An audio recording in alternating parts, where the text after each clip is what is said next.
1,000, 1,000, 1,000, 1,000, 1,000. Our cameras were the only ones rolling when police officers arrested this man on drug charges.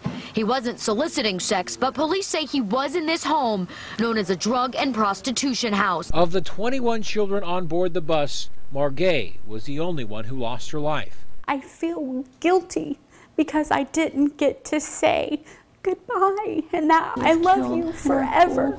It's a story that brings Elisa to tears every time she tells it.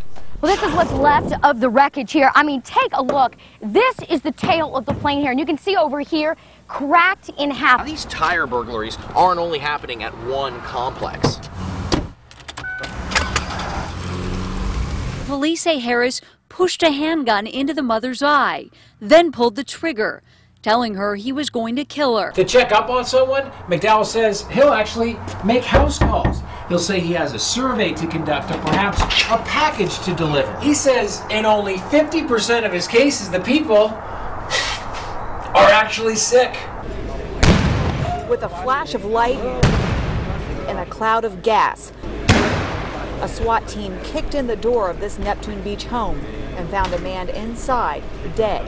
This was a premeditated murder-suicide. The discovery ended a 3-hour standoff.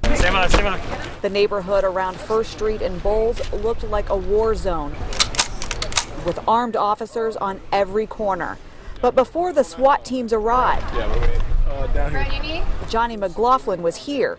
He says he was riding his bike when he heard gunshots. And I heard somebody screaming, "Help me, help me." He says he saw one man stumble out of the front door and collapse. The shooter followed, gun aimed, ready to fire again. I said, "Sir, stop. I mean, he's down. Whatever he did, he's not going to do it again." That's when the gunman ran back inside the home. He never came out. McLaughlin said he heard one more shot. Once police arrived, the gunman was dead.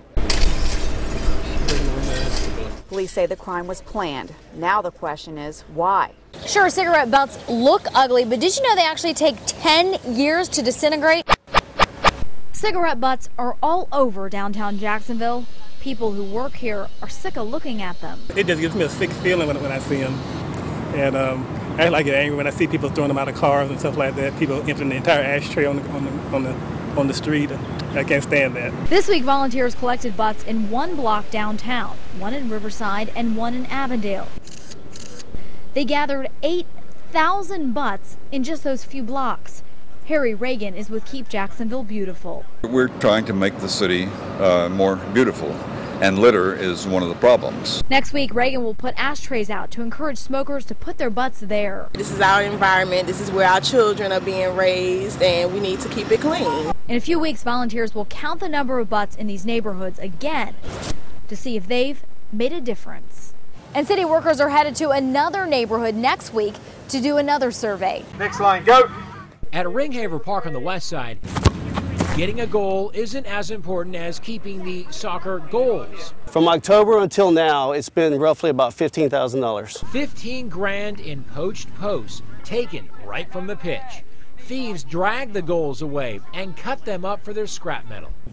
Mike Tootin is a parent with 2 daughters playing for the West Side Soccer Club. It's so disheartening to come out here and see all these goals missing. We even had a full day's worth of games that we couldn't play because they stole the goals. They think they're important. West Side Soccer President Bob Olson tells Action News a set of soccer goals runs about $2,500 to $3,000 to replace. Because I think if anyone knew what their actions were doing and the impact it had on our kids, I think they would think twice about it. It started out with the goalpost. Now the thieves have moved on to the bleacher seating. This is the latest one to be stripped of its aluminum. Westside Soccer has been hit 3 times in the last 8 months and is now playing defense. How many soccer fields do you know have security cameras? I mean, everything we do up here, it's all volunteer.